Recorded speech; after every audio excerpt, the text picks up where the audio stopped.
हाँ जी, good morning students. बातें चल रही थी अपनी ऑक्सीजन एलिमेंट्स, मतलब ऑक्सीजन फैमिली, जिसको अपने कौन सी फैमिली बोल रहा था, चाल्कोजन फैमिली भी बोलते हैं। ठीक है बेटा जी।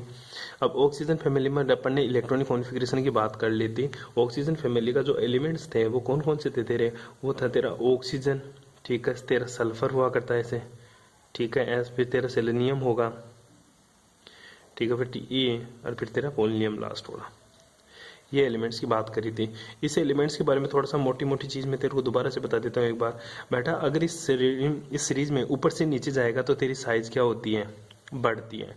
मोटा सा रीजन है साइज़ बढ़ने का, क्योंकि सर सेल बढ़ते हैं। क्या बढ़ते हैं? सेल बढ़ते हैं, इसलिए इसकी साइज भी बढ़ जाती है। दूसरी बात बताऊं, साइज बढ़ने से दूसरी प्रॉपर्टीज तेरे को याद करनी है, ऊपर से नीचे जाते हैं। इसकी साइज का मतलब होता है इसकी एटॉमिक रेडियस और आयनिक रेडियस, मतलब इसकी परमाणु त्रिज्या और आयनिक त्रिज्या। एटॉमिक रेडियस और दूसरी एटॉमिक रेडियस और आयनिक रेडियस, इन दोनों का मान भी बढ़ता है। बस ये बात आपको ध्यान में रखनी है, साइज का फैक्टर खत्म हो जाता है तेरा। ठीक है, दोबारा से ध्यान देना, इनका जो इलेक्ट्रॉनिक कॉन्फ़िगरेशन होता है, इनका आउटरमोस्ट जो इलेक्ट्रॉनिक कॉन्फ़िगरेशन होता है वो तेरा NH2 NP4 होता है। ठीक है, ध्यान दे लेना ये चीज। और दूसरी बात ये समझ ले, इलेक्ट्रॉनिक कॉन्फ़िगरेशन के साथ साथ इसमें ऊपर से नीचे जाते हैं तो इसकी जो आयनाइजेशन पोटेंशियल होती है उसका मान डिक्रीज होता जाता है। क्यों?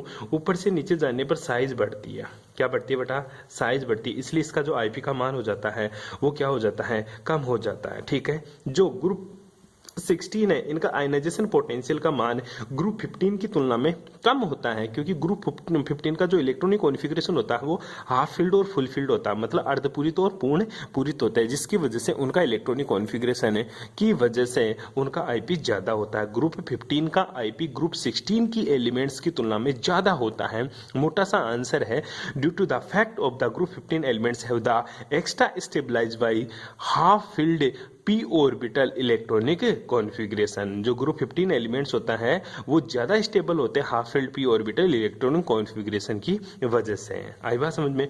अब जो बात करेंगे ऊपर से नीचे जाने की, ऊपर से नीचे जाते तो IP का मान तो बढ़ता है, लेकिन जो तेरी इलेक्ट्रॉन एफिनिटी होती है या इलेक्ट्रॉन गेन एंथैल्पी होता है, इसका मान भी बढ़ता है। क्या होता है? इसका मान भी बढ़ता है। बट ध्यान दे बेटा, जो E का मान है ना वो सल्फर का ज्यादा होता है ऑक्सीजन से। उसके बाद में सॉरी, E का मान क्या होता है, ऊपर से नीचे जाते हैं तो घटता है।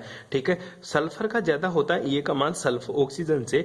फिर तेरे को पता है ये सेलियम, फिर Te और फिर तेरा PO, ये सारा का सारा ऑर्डर होता है। ये ऑर्डर इंपॉर्टेंट है। यहाँ पे जो वेरिएशन देखने को मिलता है कि गुरुजी ऑक्सीजन का साइज सल्फर की तुलना में कम होता है, ऑक्सीजन तो ऊपर है तो इसका साइज सल्फर की तुलना में कम है, तो इसकी इलेक्ट्रॉन गेन एंथैल्पी ज्यादा होनी चाहिए कंपेयर टू सल्फर।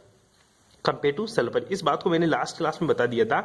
जो ऑक्सीजन एटम होता है, ठीक है, इस ऑक्सीजन एटम के साथ ऐसा अन्याय होता है कि इसका जो साइज तो होता है कम, ठीक है, साइज तो होता है कम, और इसके ऊपर जो चार्ज होता है ना, इसके ऊपर जो चार्ज होता है वो होता है बहुत ही ज्यादा। इसलिए आने वाला इलेक्ट्रॉन ऑक्सीजन के ऊपर अटैक ही नहीं कर पाता। क्यों? उसको बैठने के लिए जगह ही नहीं मिलती। इसलिए ऑक्सीजन का जो इलेक्ट्रॉन गेन एंथैल्पी वो या इलेक्ट्रॉन एफिनिटी का मान क्या होता है, कम होता है। आई बात समझ में? इलेक्ट्रॉन लब्धि का मान ऑक्सीजन के लिए कम होता है। इसका मोटा सा आंसर यही होता है, क्योंकि ऑक्सीजन का साइज तो होता है छोटा और इसके ऊपर इलेक्ट्रॉन डेंसिटी भरी पड़ी रहती है, इलेक्ट्रॉन डेंसिटी भरी पड़ी रहती है, तो आने वाले इलेक्ट्रॉन को ये अपने ऊपर एडजस्ट ही नहीं करते। क्यों? ये क्या करते हैं, इलेक्ट्रॉन इसका रिपल्सन करते हैं, इसको अपने ऊपर बैठने ही नहीं देते हैं। क्योंकि इलेक्ट्रॉन गेन एंथैल्पी का मतलब यही होता है इलेक्ट्रॉन जोड़ने के लिए इस एटम के द्वारा रिलीज की गई ऊर्जा। लेकिन इलेक्ट्रॉन जुड़ेगा कहां, जब ऑक्सीजन के ऊपर जगह ही नहीं है,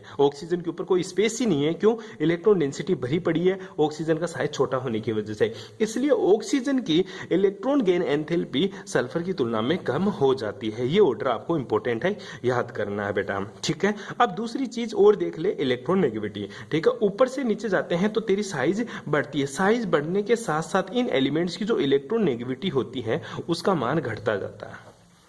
दोबारा से समझ, ऊपर से नीचे जाते हैं तो एलिमेंट्स की साइज बढ़ती है, साइज बढ़ने के साथ साथ इलेक्ट्रोनेगेटिविटी का मान घटता जाता है। बस यही बात आपको याद रखनी है, कोई प्रॉब्लम? ठीक है, तो यहाँ पे एक छोटा सा क्वेश्चन बन जाता है बेटा कि जो ionization potential of group 15, ionization potential of group 15 is greater than ionization potential of group 16।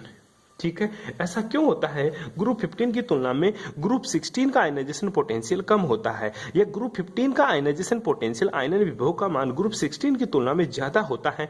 ऐसा क्यों होता है बेटा? एक ही आंसर लिखना है कि ग्रुप 15 का जो पी ऑर्बिटल है, जो पी ऑर्बिटल होता है वो क्या होता है गुरुजी? हाफ फिल्ड होता है। क्या होता है रे? हाफ फील्ड होता है। इसलिए ग्रुप 15 का आयनाइजेशन पोटेंशियल ज्यादा होता है। क्यों? क्योंकि आयनाइजेशन पोटेंशियल हमेशा हाफ फील्ड और फुल फील्ड का ज्यादा होता है। ठीक है बेटा, ये छोटा सा क्वेश्चन बनता है। उसके बाद में अपन जो बात करेंगे इसकी फिजिकल प्रॉपर्टीज की बात करेंगे। किसकी बात करेंगे? Physical properties. हेडिंग लगा ले बेटा इसके, भौतिक गुण या फिजिकल प्रॉपर्टीज। फिजिकल प्रॉपर्टीज, ठीक है, भौतिक गुण। क्या क्या भौतिक गुण? भौतिक गुण का मतलब यही है कि गुरुजी ये दिखते कैसे हैं, इनमें कैसी ऑर्डर आती है और होते क्या हैं। ठीक है बेटा, ध्यान से देखना, ऊपर ही ऊपर ऑक्सीजन वाला ये एक बार फिर से वापस ऑर्डर लगा लेना। इसमें बेटा जो ऑक्सीजन और सल्फर होता है ना, ध्यान देना, ये तेरी क्या होती है? अधातु होती है। अधातु का मतलब होता है तेरी नॉन मेटल्स होती है। क्या होती है बेटा? Non metals. और जो तेरी हेलियम होती है ये क्या होती है? ये तेरी उपधातु होती है। मतलब ये क्या होती है? तेरी मेटलॉइड्स होती है। मतलब ये धातु भी होती है इसमें, और इसमें किसकी प्रॉपर्टीज होती है? नॉन मेटल्स की भी प्रॉपर्टीज पाई जाती है। इसलिए तेरा Fe सेलेनियम, ठीक है, ये क्या होता है? मेटलॉइड्स। ध्यान देना, कभी कभी प्रॉपर्टीज इसमें भी तेरी मेटलॉइड्स की आ जाती है। आपको इन दोनों को मेटलॉइड्स बनाना है। क्या बनाना है इसको? मेटलॉइड्स। ये तो तेरी अधातु होती है, ये दोनों क्या होती है? तेरी मेटलॉइड्स होती है। और पीओ तेरी क्या होती है गुरुजी? ये मेरी क्या होती है? धातु होती है, मतलब मेटल होती है। ये तेरी नॉन मेटल, ये दोनों तेरी मेटलॉइड्स है। ठीक है, ये तेरी एक क्या होती है? मेटल होती है। ठीक है, इसकी पहली प्रॉपर्टी यही है। दूसरी चीज याद रखना, जो तेरा पोलोनियम होता है, ठीक है, ये होता है एक तेरा रेडियो एक्टिव सब्सटेंस। क्या होता है बेटा? तेरा रेडियो एक्टिव सब्सटेंस होता है। रेडियो एक्टिव मतलब रेडियो धर्मी होता है, जिसका हाफ लाइफ टाइम कितना होता है? 13.8 दिन का होता है। ठीक है, ध्यान देना, जो पोलोनियम होता है ये एक मेरा रेडियो एक्टिव सब्सटेंस होता है, जिसका हाफ लाइफ टाइम मतलब अर्ध आयुकाल 13.8 दिन का देखने को मिलता है। कोई प्रॉब्लम बेटा जी? अरे कोई दिक्कत है? बस ये बातें आपको ध्यान में रखनी है। ठीक है, अब उसके बाद में इलेक्ट्रोनेगेटिविटी आप लोगों को मैंने बता ही दिया कि इलेक्ट्रोनेगेटिविटी किसकी क्या होती है, किसकी क्या नहीं होती है, वो आप लोगों को बता दिया। ये पहली फिजिकल प्रॉपर्टीज थी। दूसरी इसकी फिजिकल प्रॉपर्टीज की बात करूं, ठीक है, तो बेटा दूसरी इसकी फिजिकल प्रॉपर्टीज में अपन देखते हैं कि जो सारे के सारे एलिमेंट्स होते हैं, ठीक है, ये क्या शो करते हैं? ये एलोट्रोप्स शो करते हैं। एलोट्रोप्स का मतलब होता है बेटा ये सारे के सारे क्या होते हैं? अपरूपता दिखाते हैं। जो सारे के सारे मेटल्स ये एलिमेंट्स होते हैं, जैसे ऑक्सीजन, सल्फर, सेलेनियम, टेलियम, ठीक है, और पोलोनियम, ये सारे के सारे एलिमेंट्स क्या दिखाते हैं? ये गुरुजी सारे के सारे एलोट्रोप्स होते हैं। एलोट्रोप्स का मतलब होता है ये अपरूपता दिखाते हैं। क्या दिखाते हैं? अपरूपता। अपरूपता का मतलब होता है गुरुजी इसके बहुत सारे एलिमेंट्स मिलेंगे, अपरूप मिलते हैं। जैसे कार्बन के अपरूप होता है हीरा, ग्रेफाइट, फुलरीन, वैसे इनके सबके क्या होते हैं? अपरूप होता है। ऑक्सीजन जैसे ऑक्सीजन की फॉर्म में मिलता है, डाइऑक्सीजन की फॉर्म में मिलता है, ओजोन के रूप में भी आपको मिलता है। सल्फर भी अलग अलग टाइप का मिलता है, जैसे विषमताक्ष और समलंबाक्ष। ठीक है, ये सल्फर के भी बहुत सारे आपको देखने को, मोनोक्लिनिक और पॉलीक्लिनिक, दो टाइप के सल्फर पढ़ेंगे अपन, अब बाद में पढ़ेंगे वो, आगे देखिएगा। इसी तरह सेलेनियम के, टेलियम और पोलोनियम सबके आपको क्या मिलेंगे? अपरूप मिलेंगे। ठीक है, अब दूसरी चीज जो ध्यान में रखने की बात होते हैं, इस वर्ग में आयनिक सदस्य द्विलक अणु O2 के रूप में पाया जाता है, जबकि अन्य सदस्य किसके रूप में पाया जाता है? अष्टफलक के रूप में पाया जाता है, अष्ट परमाणु के रूप में। तेरा जो ऑक्सीजन है, ओनली जो ऑक्सीजन है ना, ये केवल डाइमर बनाता है। क्या बनाता है? O2 के रूप में पाया जा सकता है, और ये तेरा O3 के रूप में पाया जाता है। O3 तो तेरी ओजोन हो जाती है। क्या हो जाती है?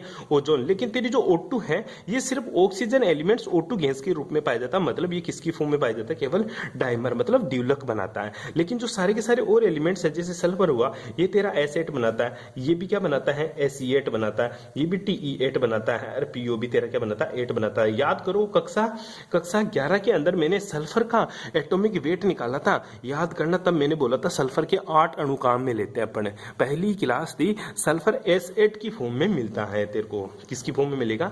सल्फर S8 की फॉर्म में मिलता है। सारे के सारे एलिमेंट्स अष्ट परमाणु होता है, मतलब ऑक्टा एटॉमिक होते हैं सारे के सारे। ये बात आपको ध्यान में रखनी होती है। ठीक है, ध्यान दीजिए। Oxygen exist only in dimerization molecules where sulphur exist as the polyatomic molecules like S8। सारे के सारे पॉलीएटॉमिक मॉलिक्यूल्स बनाते हैं लाइक S8 की फॉर्म में उपस्थित होते हैं। ठीक है बेटा जी, आगे चलिए, आगे दूसरी बात करते हैं अपन इसकी फिजिकल प्रॉपर्टीज। गुरुजी जो S8 होती है इसकी स्ट्रक्चर क्या होती है? कभी कभी पूछ लेता है एस8 की स्ट्रक्चर बता। तो तेरे को स्ट्रक्चर ढंग से देख ले एक बार सल्फर की, ठीक है। जो S8 होता है इसकी स्ट्रक्चर तेरे को कैसे बनानी होती है। सबसे पहले सल्फर ऊपर रखना होता है, इसके जस्ट नीचे, ठीक है। फिर इस सल्फर को जस्ट नीचे लेके आओ और इसको थोड़ा सा ऊपर बढ़ा दो, ठीक है। इसी तरह से फिर इस सल्फर को थोड़ा सा आगे बढ़ा दो, ठीक है। और इसको क्या बढ़ा दो गुरुजी, इसको जस्ट नीचे बढ़ा दो। जैसे इसको नीचे लेके आया, फिर ऊपर ले गया।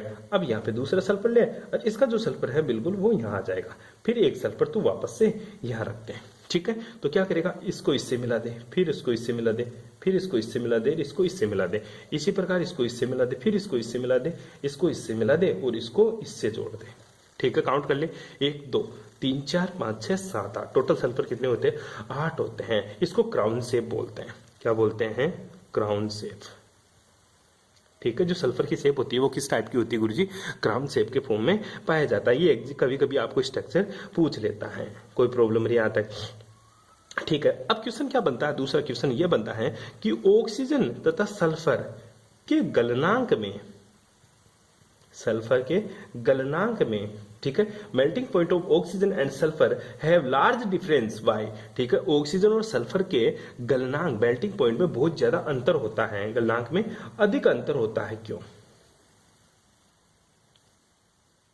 होता है, क्यों। बस ये बात आपको ध्यान में रखना। ऑक्सीजन और सल्फर के गलनांक में सल्फर का जो मेल्टिंग पॉइंट होता है वो ऑक्सीजन की तुलना में ज्यादा होता है। Melting point of sulphur is greater than melting point of oxygen because sulphur have the polyatomic, क्या होता है, पॉलीएटॉमिक, मतलब ये क्या बनाता है, पॉलीएटॉमिक मतलब S8 मॉलिक्यूल्स बनाता है, जबकि ऑक्सीजन हैव द डाईएटॉमिक, ठीक है। क्या बनाता है, डाई एटॉमिक या डाइमर, मतलब O2 की फॉर्म में उपस्थित होता है। सल्फर के 8 एटम जुड़कर S8 इस स्ट्रक्चर बनाते हैं, इसलिए सल्फर का मेल्टिंग पॉइंट ज्यादा होता है। ऑक्सीजन तो O2 ही बनाता है, इसलिए इसका मेल्टिंग पॉइंट क्या होता है, कम होता है। बस यही चीज आपको देखने को मिलती है। आई बात समझ में। इसके आगे अपन तीसरी फिजिकल प्रॉपर्टीज की बात करते हैं। तीसरी फिजिकल प्रॉपर्टीज ये है कि वर्ग में जब ऊपर से नीचे चलते हैं ना अपन, तो इसके गलनांक और क्वोथनांक के मान क्या होते हैं, बढ़ते हैं। परंतु जो पोलोनियम होता है उसका गलनांक और क्वोथनांक हीलियम से कम होता है, क्यों। मतलब बात करूं जैसे ओ, सावधानी से टिपो, ठीक है। ऊपर से नीचे जाएगा तो इसका जो मेल्टिंग पॉइंट और इसका जो बॉइलिंग पॉइंट होता है वो बढ़ता है, क्यों, क्योंकि गुरुजी ऊपर से नीचे जाते हैं तो होता क्या है, ये दोनों तो तेरी क्या होती है, अधातु, क्या होती है बेटा, अधातु, और ये दोनों क्या होती है तेरी उपधातु, ठीक है, मेटलॉइड्स होते हैं। और ये क्या होती है तेरी धातु होती है। बस यही रीजन है कि ऊपर से नीचे जाते हैं तो मेल्टिंग पॉइंट और बॉइलिंग पॉइंट बढ़ता कहां तक है, यहां तक बढ़ेगा, क्यों, क्योंकि गुरुजी यहां तक जाते हैं तो मेटेलिक कैरेक्टर कम है, ठीक है। बट यहां से यहां तक जाते हैं ना तो गुरुजी जो मेरी साइज हो रही है ना वो साइज बढ़ रही है, साइज बढ़ रही है तो उसका मेल्टिंग पॉइंट और बॉइलिंग पॉइंट बढ़ जाएगा, क्यों, क्योंकि सरफेस एरिया बढ़ जाता है। मेल्टिंग पॉइंट और बॉइलिंग पॉइंट हमेशा प्रोपोर्शनल टू होता है सरफेस एरिया के। लेकिन ध्यान दे, जो पोलोनियम होता है ना गुरुजी, पोलोनियम का तो साइज इनसे भी बड़ा, तो सरफेस एरिया तो यहाँ और ज्यादा बढ़ेगा। बट पोलोनियम जो एक तरह की तेरी मेटल होती है, और मेटल्स के बीच में, इनके बीच में क्या उपस्थित होता है गुरुजी, इनके बीच में दुर्बल बंध पाया जाता है। क्या पाया जाता है बेटा, दुर्बल बंध, मतलब weak metallic bond are formed in polonium, that's why polonium have low melting point and boiling point. ये आपको ध्यान में रखना है। ऑक्सीजन से हेलियम तक जाएंगे तो तेरी धातु उपधातु अधातु उपधातु बनती है, साइज फैक्टर काम कर रहा है। लेकिन पोलोनियम में साइज फैक्टर की तुलना में इसके बीच में उपस्थित बॉन्ड, ठीक है, बॉन्ड की स्ट्रेंथ काम कर रही है। पोलोनियम क्या होता है, वीक होता है, इसलिए यहाँ पे क्या हो जाता है, इसका मेल्टिंग पॉइंट और बॉइलिंग पॉइंट घट जाता है। क्वेश्चन पूछ लेता बेटा डायरेक्ट है कि ऊपर से नीचे जाने पर मेल्टिंग पॉइंट बॉइलिंग पॉइंट बढ़ते हैं, परंतु पोलोनियम का मेल्टिंग पॉइंट और बॉइलिंग पॉइंट अन्य तत्वों से कम होता है, क्यों, क्योंकि पोलोनियम के बीच में दुर्बल बंध पाए जाते हैं। कर लेगा यहाँ तक है, अरे कोई दिक्कत है, पक्का यहाँ तक है, ठीक है। अब चलते हैं अपने इसकी दूसरी प्रॉपर्टीज की बात करते हैं, रासायनिक गुण। कौन से गुण बेटा, रासायनिक गुण। रासायनिक गुणों की अपन बात करते हैं। क्या होते हैं रासायनिक गुण, रासायनिक गुणों को अपन बोलते हैं केमिकल प्रॉपर्टीज। अब केमिकल प्रॉपर्टीज में जो पहला रासायनिक गुण पढ़ेंगे ना वो है गुरुजी इनकी ऑक्सीडेशन स्टेट, ठीक है, ऑक्सीकरण अवस्थाएं। कौन सी, किसकी बात करेंगे बेटा, ऑक्सीकरण अवस्थाएं। क्या होता है, ऑक्सीजन, सल्फर, ठीक है, ये सारे एलिमेंट्स होते हैं। जो ऑक्सीजन होता है ना ये कौन कौन सी ऑक्सीडेशन स्टेट दिखाता है गुरुजी, ऑक्सीजन जो ऑक्सीकरण अवस्था दिखाते हैं ये -2 भी दिखाता है, -1 भी दिखाता है, 1 भी दिखाता है और 2 भी दिखाता है, ठीक है। इसके साथ ऑक्सीजन की एक खतरनाक ऑक्सीडेशन स्टेट आपको देखने को मिलती है, वो है -1/2। ये क्यों दिखाता है, कब दिखाता है, किस एलिमेंट्स के साथ दिखाएंगे, वो अपने एलिमेंट्स बनाएंगे तब बात करेंगे। इसी तरह तेरी सल्फर की जो ऑक्सीडेशन स्टेट होती है बेटा जी, वो होती है गुरुजी -2, 2, 4 और 6। ठीक है। इसी प्रकार ऐसी की जो ऑक्सीडेशन स्टेट होती है वो होती है -2, 2, 4 और 6। इसकी भी ऑक्सीडेशन स्टेट -2, 2, 4 और 6। और जो लास्ट वाला पोलोनियम है उसकी ऑक्सीडेशन स्टेट 2 और 4 होती है। याद करना, पोलोनियम की हायर ऑक्सीडेशन स्टेट कम क्यों हो जाती है, inert pair effect, inert pair effect.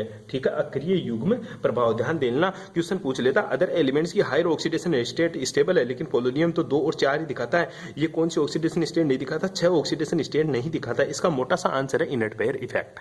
क्या दिखाएगा, इनर्ट पेयर इफेक्ट। ये बात आपको ध्यान में रखनी है। ठीक है। दूसरा क्वेश्चन बनता है, ये सारे एलिमेंट्स +6 तक ऑक्सीडेशन स्टेट दिखाता है, 4 तक दिखाते हैं, मतलब ये सारे हायर ऑक्सीडेशन स्टेट दिखाते हैं, लेकिन सल्फर तो -2 से 2 तक ही दिखाता, 4 और 6 तो दिखाता ही नहीं है। एक ही मोटा सा आंसर है, रिक्त डी कक्षकों का अभाव, रिक्त डी कक्षक का अभाव।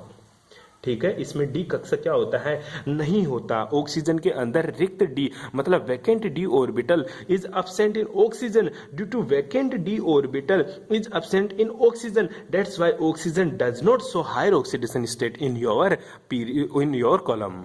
ठीक है। अपने कॉलम के अंदर ऑक्सीडेशन, अपनी हाई ऑक्सीडेशन स्टेट नहीं दिखाता, कारण एक ही है, क्योंकि गुरुजी ऑक्सीजन के पास रिक्त डी कक्षक का क्या होता है बेटा जी, अभाव होता है। क्या होता है बेटा, रिक्त डी कक्षक का क्या होता है, अभाव होता है। यहां तक किसी को कोई प्रॉब्लम रहे, ठीक है। ये कब कौन सी ऑक्सीडेशन स्टेट दिखाता है, यह आपको बिल्कुल याद रखनी है। ये कम क्यों दिखाता है, इसका एक ही आंसर है, इनर्ट पेयर इफेक्ट है। क्या दिखाएगा बेटा, इनर्ट पेयर इफेक्ट। अब बात करते हैं ऑक्सीजन कब +1 दिखाता है, कब -1 दिखाता है, इन ऑक्सीडेशन की स्टेबिलिटी।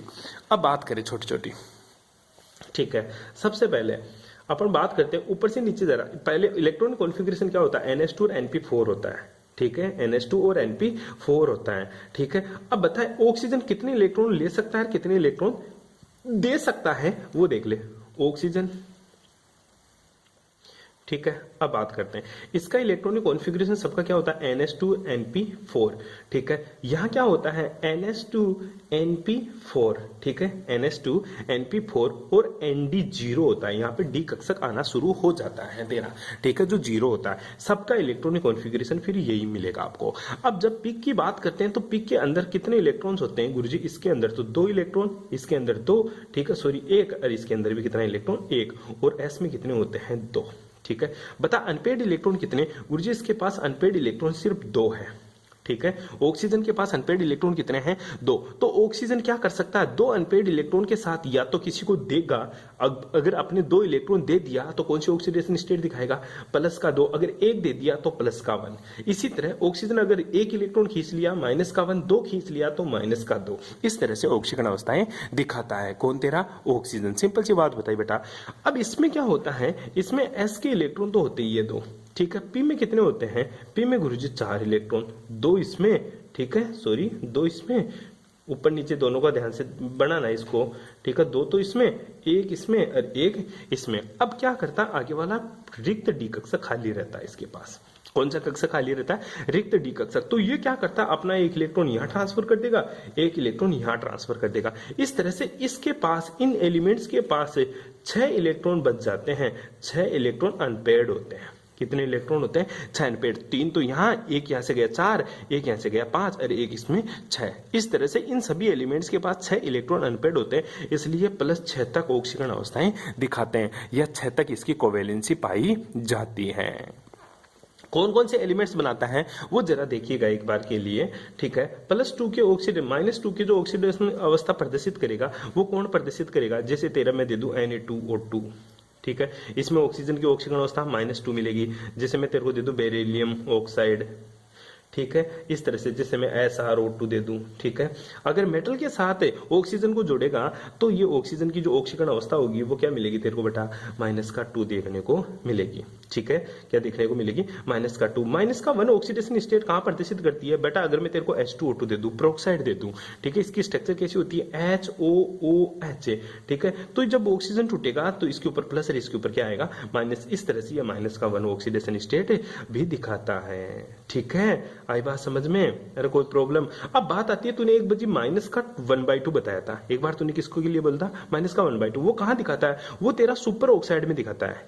किस में दिखाता है बेटा, सुपर ऑक्साइड। सुपर ऑक्साइड की जो ऑक्सीडेशन स्टेट होती है वो -1/2 होती है। कैसे, जैसे फॉर एग्जांपल मैं बात करूं तेरा KO2, क्या है, KO2, ठीक है। जैसे मैं बात करूं तेरा RbO2, किसकी बात करूं, RbO2। इसी तरह अगर मैं बात करना चाहूं तेरी, ठीक है, तो मैं तेरा CSO2, ठीक है, मेटल के साथ ही जुड़ रखा है। इन सभी में ऑक्सीजन की जो ऑक्सीकरण अवस्था होती है वो -1/2 होती है, क्योंकि इसके ऊपर +1 होती है, इसके ऊपर -1 आएगा, -1 2 में बटेगा तो -1/2 रहेगा। इस तरह से तेरा ऑक्सीजन -1/2 ऑक्सीकरण अवस्था भी प्रदर्शित करता। अब बात आती है गुरुजी प्लस की ऑक्सीकरण अवस्था कहां प्रदर्शित करता है। याद कर बेटा, मैं ऑक्सीजन को फ्लोरीन के साथ जोड़ दूं तो यहाँ पे ऑक्सीकरण की जो ऑक्सीडेशन स्टेट होती है ना वो +2 मिलेगी मेरे को।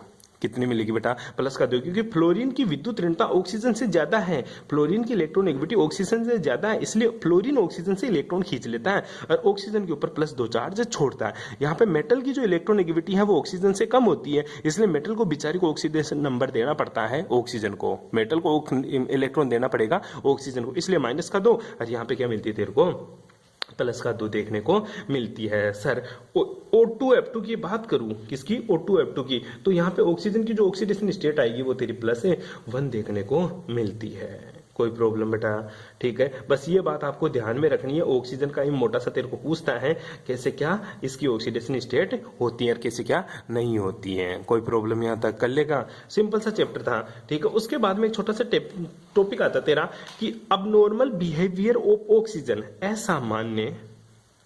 असामान्य व्यवहार, ठीक है, किसका, ऑक्सीजन का असामान्य व्यवहार। अबनॉर्मल प्रॉपर्टीज ऑफ ऑक्सीजन, याद करो ग्रुप 15 पढ़ा था तो वहां पे भी अपन ने एक पढ़ा था अबनॉर्मल प्रॉपर्टीज ऑफ नाइट्रोजन, ठीक है। तो अबनॉर्मल प्रॉपर्टीज ऑफ नाइट्रोजन की जब बात करी थी तो एक ही बात तूने बोली थी कि नाइट्रोजन का जो साइज होता है वो क्या होता है, छोटा होता है। नाइट्रोजन क्या होता है, छोटे साइज का होता है। दूसरी बात क्या पढ़ी थी, नाइट्रोजन के ऊपर चार्ज क्या होता है, ज्यादा होता है, क्या होता है, ज्यादा होता है। और तीसरी बात जो तूने पढ़ी थी वहां पे वो बहुत इंटरेस्टिंग थी, वैकेंट डी ऑर्बिटल क्या होते हैं, अब्सेंट होते हैं। क्या होते हैं, वैकेंट डी ऑर्बिटल क्या होते हैं गुरुजी, अब्सेंट होते थे। क्या होते थे, अब्सेंट होते थे, किसमें, नाइट्रोजन में। वो उसका अबनॉर्मल बिहेवियर था। ऑक्सीजन का भी यही है, ठीक है। ऑक्सीजन का साइज क्या होता है, अपने ही एलिमेंट्स में, अपने ही ग्रुप के एलिमेंट्स में छोटा होता है, अपने ही एलिमेंट्स की तुलना में मोर इलेक्ट्रॉन डेंसिटी होती है, अपने ही ग्रुप के एलिमेंट्स की तुलना में इसके पास वैकेंट डी ऑर्बिटल क्या होते हैं, अब्सेंट होता है। इसलिए ध्यान दीजिएगा, ऑक्सीजन कौन सी प्रॉपर्टी शो करता है, अबनॉर्मल प्रॉपर्टीज शो करता है। क्या शो करता है बेटा, अबनॉर्मल प्रॉपर्टीज शो करता है। और इसी अबनॉर्मल प्रॉपर्टीज के कारण क्या होता है, तेरा H2O तो क्या होता है, लिक्विड होता है, लेकिन तेरा H2S क्या होता है, ये गुरुजी गैस होती है। क्वेश्चन पूछ लेता है H2O लिक्विड होता है, H2S गैस होता है, क्यों, क्योंकि ऑक्सीजन की विद्युत ऋणता ज्यादा होने के कारण हाइड्रोजन बॉन्डिंग बनाता है। क्या बनाता मेरा, हाइड्रोजन बॉन्डिंग। लेकिन सल्फर का आकार ज्यादा, इलेक्ट्रोनेगेटिविटी कम और वैकेंट डी ऑर्बिटल उपस्थित होने के कारण इसमें कोई हाइड्रोजन बॉन्डिंग नहीं होती। क्वेश्चन क्या पूछ लेता, दोबारा समझ ले कि H2O exist in liquid but H2S exist in gas, why, ठीक है। H2O के अंदर हाइड्रोजन बॉन्डिंग होती है, इसी कारण H2O लिक्विड होता है, H2S क्या होती है मेरी, गैस होती है। क्या होती है बेटा, गैस होती है। बस ये बात आपको याद रखनी है। अरे रख लेगा, सिंपल सी बातें बताई थी, बाकी की बातें करेंगे अपन नेक्स्ट क्लास में। Thanks for cooperation.